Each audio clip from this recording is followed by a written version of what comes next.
Hello friends, मैं आप सबका स्लीपी क्लासेस की 2 मिनट सीरीज में स्वागत करती हूँ। इसमें हम लोग इंटरनेशनल रिलेशन के टॉपिक लुक वेस्ट पॉलिसी के बारे में पढ़ेंगे। तो इसमें हम लोग मुख्यतः पढ़ेंगे कि यह क्यों लाई गई, इसमें कौन कौन से रीजन सम्मिलित हैं और क्या क्या कंसर्न्स या चैलेंजेस हैं। चलिए हम लोग आगे बढ़ते हैं। तो जैसे नाम से ही पता चलता है कि इसमें हम लोग वेस्ट की ओर देख रहे होंगे। तो क्या हुआ कि पहले जो था लुक ईस्ट पॉलिसी लाई गई थी 1991-92 के दौरान, जो कि 1993 में मेन आई थी। और बाद में सोचा गया कि हम लोग को वेस्ट की ओर भी देखना चाहिए और लुक वेस्ट पॉलिसी लाने का विचार लाया गया। तो हिस्टोरिकल रिलेशन में इंडिया के हमेशा ही से वेस्ट के साथ अच्छे, खासकर वेस्ट यानी यहाँ पे वेस्ट एशिया की बात हो रही है। तो वेस्ट एशिया में हमेशा इंडिया जो है पैसिव प्लेयर था। इसका रीजन था कि मल्टीपल फैक्टर्स थे जो कि बेनिफिशियरी की तरह काम कर रहे थे, जिसमें से कोल्ड वॉर के दौरान इंडिया के क्लोज रिलेशन थे दोनों कंट्रीज के साथ, सऊदी अरेबिया और ईरान। जबकि आपको मालूम होगा कि ये दोनों कंट्रियां आपस में परस्पर जो हैं शत्रु हैं। क्यों शत्रु हैं? इसका मेन रीजन जो है वो रिलीजन के कारण है। दोनों कंट्रीज में मुस्लिम या फिर इस्लाम जो है धर्म वह प्रमुख है, लेकिन ईरान में मुख्यतः शिया कम्युनिटी के लोग रहते हैं, जबकि सऊदी अरेबिया जो है सुन्नी कम्युनिटी और सुन्नी कम्युनिटीज़ रहती हैं। और सुन्नी कम्युनिटी का जो बाकी कंट्रीज़ में रहती हैं, जैसे यूएई हो गया या फिर कतर हो गया या फिर ओमान, बहरीन, तो उन सब का ये लीडर कहलाता है। तो इन दोनों कम्युनिटीज़ की आपस में बनती नहीं है, शिया और सुन्नी की।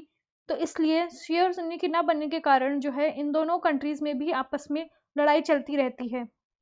लेकिन कोल्ड वॉर के बाद क्या हुआ कि यह जो दो कंट्रीज का पिलर था, इसको 3 कंट्रीज में एक्सपेंड हो गया, ईरान, सऊदी अरेबिया और इजराइल।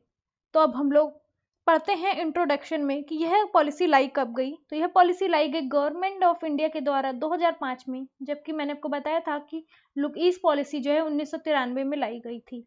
इसके 3 मेन प्लेयर जो हैं वो गल्फ कंट्रीज, जो कि डोमिनेटेड हैं सऊदी अरेबिया के द्वारा, और ईरान तथा इजराइल हैं। अब वेस्ट एशिया आखिर मैटर ही क्यों करता है? क्यों अगर हम लोग वेस्ट एशिया या लुक वेस्ट पॉलिसी नहीं लाते तो क्या प्रभाव पड़ता? तो इसके प्रमुखता 5 रीजन है। पहला कि इंडिया की जो ऑयल है 60% हम लोग वेस्ट एशिया से ही इंपोर्ट करते हैं। आपको मालूम होगा कि इंडिया एक डेवलपिंग कंट्री है, तो इसमें यहाँ पे बहुत एनर्जी सिक्योरिटी को पूरा करने के लिए हमें अपना ऑयल और एनर्जी, बाकी जैसे कि नेचुरल गैस वगैरह इंपोर्ट करना पड़ती हैं, जिसका 60% भाग जो है वेस्ट एशिया से ही आता है। इसके अलावा ऑलमोस्ट 1 करोड़ जो इंडियंस हैं वो वेस्ट एशिया में जाके ही काम करते हैं। इसमें से केरल जो है राज्य का प्रमुख स्थान है। आपको मालूम है कि केरल के बारे में एक थोड़ा सा बोला भी जाता है कि वहाँ पे मोस्टली लोग जो हैं वेस्ट एशिया में जाके ही काम करते हैं। इसके अलावा 80 मिलियन डॉलर जो इंडिया की रिमिटेंसेज है, उसमें से 56% जो भाग है वो वेस्ट एशिया से आता है। जो 1 करोड़ लोग इंडियन जाके वेस्ट एशिया में काम करते हैं, वो लोग अपने घर में कुछ कुछ पैसा भी भेजते हैं। तो इसमें से 80 बिलियन डॉलर जो इंडिया को रिमिटेंसेस की तरह प्राप्त होता है, उसका 56% भाग वेस्ट एशिया से ही आता है। इसके अलावा यूएई जो है वो इंडिया का 3rd लार्जेस्ट पार्टनर है आफ्टर यूएसए और चाइना। आपको मालूम होगा कि यूएई और इंडिया जो कि मैप में यहाँ है, इनके बीच में बहुत ही अच्छे संबंध हैं। इस कारण जो है इंडिया ने 2019 में एक मंदिर का भी निर्माण कराया था। आप जरा सोचिए कि कभी ये पॉसिबल है कि वेस्ट एशिया जैसा या मिडिल ईस्ट क्षेत्र, जो कि प्रमुखता जिसमें सिर्फ मुस्लिम रीजन ही डोमिनेंट है, जिन लोग की इस्लामिक आइडियोलॉजी है, वहाँ पे एक मंदिर का निर्माण संभव हो सके, एक हिंदू मंदिर का निर्माण, यह ना के बराबर ही है। लेकिन यह सिर्फ इसलिए हो पाया संभव क्योंकि इंडिया और यूएई के जो रिश्तों में एक नई ऊंचाइयां छुई हैं। इसके अलावा यह यूएई जो और बाकी कंट्री जैसे सऊदी अरेबिया और भी जो वेस्ट एशिया की कंट्री हैं, वहाँ पे इंडिया में सिग्निफिकेंट इन्वेस्टमेंट भी करती हैं और इंडिया उनके लिए अट्रैक्शन बना रहता है इन्वेस्टमेंट का, जिसके कारण भी वेस्ट एशिया इंडिया के लिए अत्यंत ही महत्वपूर्ण स्थान रखता है। अब हम लोग जानते हैं कि ऐसा क्यों हुआ कि यह लुक वेस्ट पॉलिसी पहले क्यों नहीं लाई गई। ऐसे क्या रीजन थे जिसके कारण हम लोग ने इस लुक ईस्ट पॉलिसी के 10 साल बाद या 12 साल बाद इस पॉलिसी को ला पाए।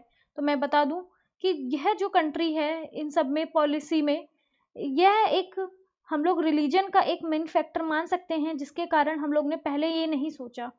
आपको मालूम है कि इंडिया का विभाजन पाकिस्तान से हुआ है या फिर पाकिस्तान इंडिया से बना हुआ है, और यह विभाजन मुख्यतः धर्म के आधार पे था। इंडिया को हिंदू ऐसा मानते हैं ये कंट्री की ये प्रो हिंदू कंट्री है, यहाँ पे हिंदू मेन कंट्री रहते हैं, जबकि उनको ये नहीं पता है कि इंडिया की जो कम्युनिटी है मुस्लिम कम्युनिटी, वो ऑलमोस्ट वर्ल्ड की 3rd लार्जेस्ट कम्युनिटी है, और वो पाकिस्तान को ही सोचते हैं कि ये हमारी मुस्लिम आइडियोलॉजी का मेन रक्षक है, और उनकी मेन जो मुस्लिम है हमारे रिलेशन इसीलिए पाकिस्तान से अच्छे होने चाहिए।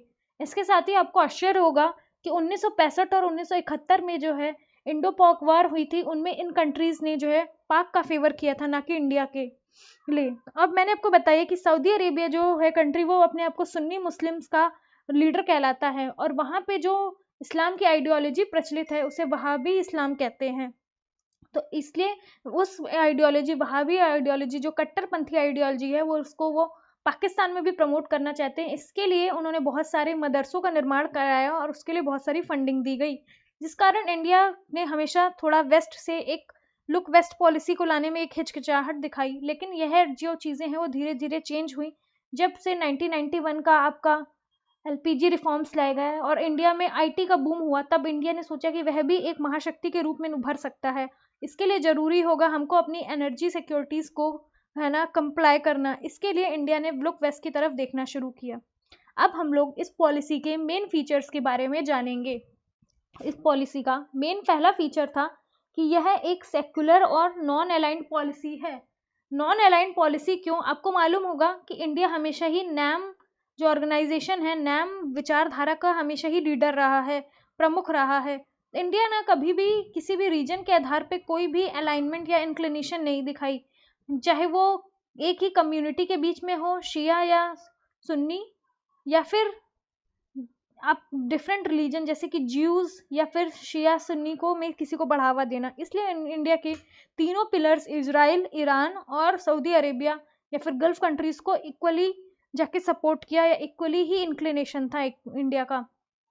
इसके अलावा किसी भी पॉलिसी को सफल होने के लिए या किसी भी डिप्लोमेसी को सफल होने के लिए बहुत ज़रूरी है इसका वेरियस लेवल पे भागीदारी हो। तो इंडिया ने भी यह जो पॉलिसी है, यह जो डिप्लोमेसी है, वह सिर्फ गवर्नमेंट टू गवर्नमेंट पॉलिसी या लेवल की डिप्लोमेसी के ही लिमिटेड नहीं रह गई है, बल्कि इसको फर्दर बिजनेस टू बिजनेस और पीपल टू पीपल तक भी एक्सपेंड किया गया है। इसके साथ ही 2014 में मोदी जी के आने के बाद यह मैरीटाइम पॉलिसी को हम लोग ने एनर्जी और इकोनॉमिक सिक्योरिटी के साथ में ही एक्सपेंड किया गया है। इसका रीज़न ये है कि आपको मालूम होगा कि वेस्ट एशिया रीजन भी इंडिया की तरह ही इंडियन ओशन से पे निर्भर है। तो आप समझ सकते हैं कि यह भी इंडियन ओशन की तरह ही घिरा हुआ है, जैसे कि अपना प्यारा भारत घिरा हुआ है। तो हम लोग ने सोचा कि हम लोग अपनी बहुत सारी एनर्जी और ऑयल का इंपोर्ट वेस्ट एशिया या फिर इंडियन ओशन रीजन के थ्रू कंप्लीट कर सकते हैं। इस कारण भी हम लोग ने मैरीटाइम पॉलिसी को, डिप्लोमेसी को एक प्रभुत्व स्थान देना शुरू किया गया। अब हम लोग जब हमारे बीच में ये सब क्लियर है, तो हम लोग थोड़ा चैलेंजेस और कंसर्न के बारे में जान सकते हैं। आपको मालूम ही है कि चाइना की एक प्रमुख पॉलिसी है स्ट्रिंग ऑफ पर्ल्स पॉलिसी, जिसके तहत जो चाइना है वो अपने इंडियन ओशियन रीजन में फुटप्रिंट्स बढ़ा रहा है, जिसके तहत इंडिया को अब अपने इस चाइना से खतरा होने लगा है। तो इंडिया, चूंकि बहुत सारी लिटोरल स्टेट जो हैं वेस्ट एशिया के, वो भी इंडियन ओशियन के अंदर आते हैं या इंडियन ओशियन उनकी बाउंड्रीज बनाता है, तो चाइना भी वहाँ पे भी अपना प्रभाव दिखाने लगा है। इसलिए इंडिया को अपनी सिक्योरिटी टाइज को स्ट्रेंथन करने के साथ भी इन कंट्रीज का ध्यान रखना या इस कंट्रीज के साथ जो है अपने रिश्ते प्रबुद्ध करना चाहिए, और चाइना इसके कारण एक मेजर कंसर्न रहता है। इसके अलावा आसियान में ऐसी कोई भी फोरम नहीं है जिसके कारण आसियान, जो आप जानते ही हैं, जो कि मेन आधार है रहा है हमारी लुक ईस्ट पॉलिसी का, या फिर हमारी साउथ ईस्ट एशिया कंट्रीज के साथ अच्छे पार्टनरशिप हो सकी, उसके लिए आसियान एक बहुत ही महत्वपूर्ण या जिम्मेदार है। बट ऐसी कोई भी फोरम मिडिल ईस्ट के क्षेत्र साथ नहीं निर्भर करती है। हालांकि हम लोग बोल सकते हैं कि जीसीसी भी है, लेकिन उसमें अन्य दो, ईरान और इजराइल जो हैं वो नहीं है सम्मिलित, जिसके कारण भी हमारे बहुत ही परस्पर इतने अच्छे रिलेशन नहीं हो पाए हैं वेस्ट की कंट्री के साथ लुक वेस्ट पॉलिसी के तहत, जितने हमारे लुक ईस्ट या एक्ट ईस्ट में साउथ ईस्ट एशिया के साथ हैं। इसके अलावा आईसिस जो है इसका भी बहुत प्रभुत्व रहता है, जिसके कारण इंस्टेबिलिटी इस रीजन में रहती है, और आईसिस का प्रभाव जो है वो इंडिया तक आने के लिए भी यह रहता है कि ऐसे अगर हमारे बहुत अच्छे रिलेशन होंगे तो आईसिस भी इंडिया में इंपोर्ट हो सकता है, एक्सपोर्ट होके आ सकता है, सॉरी। आपको मालूम ही होगा कि केरल में या इंडिया में भी बहुत ऐसी खबरें मिली कि आईसिस की सेल चल रही है, या फिर बहुत सारे केरल के युवा जो थे वो भ्रमित होके वहाँ पे आईसिस में जाके ज्वाइन भी किए थे। हालांकि बहुत सारे अब वापस भी आ गए हैं, लेकिन यह हमेशा एक रीजन को अनस्टेबल ही रखता है। इसके अलावा आज के समय में जो है सुन्नी अरब और शिया ईरान के बीच में भी बहुत लड़ाइयाँ जो हैं वो चलती आ रही हैं। हालांकि अभी इन सब कंट्रीज़ ने इजराइल के साथ मोस्टली अपने संबंध सुधारने की कोशिश की है, खासकर यूएई वगैरह ने। दो पैलेस्टाइन का भी वो लोग 2 स्टेट पॉलिसी के तहत पैलेस्टाइन का भी सपोर्ट करते हैं, बट फिर भी काफ़ी संबंधों में सुधार आया है इनका इजराइल के साथ। लेकिन यह जो है वो अरब और ईरान, जो सुन्नी अरब खासकर सऊदी अरेबिया और ईरान के साथ नहीं हो पाया है। इसके साथ ही यह एक और रीजन है जो कि हमेशा ही रहता है कि हमेशा ही इंडिया में आइडियोलॉजिकल, पॉलिटिकल और रिलीजन डिवीजन चलते हैं, खासकर मिडिल ईस्ट के लिए कारण। इस कारण भी यह हमारा कंसर्न रहता है कि हम लोग उस लुक वेस्ट पॉलिसी में पूरा हम लोग ध्यान नहीं दे पाते हैं। लेकिन हमें इस चीज़ को सुधारना चाहिए ताकि हमारे लिए फ्यूचर में जाके कोई भी खतरा ना बना रहे या हम कोई भी कंसर्न ना बना पाए, और यह हमें आगे जाके हमारी मदद करे।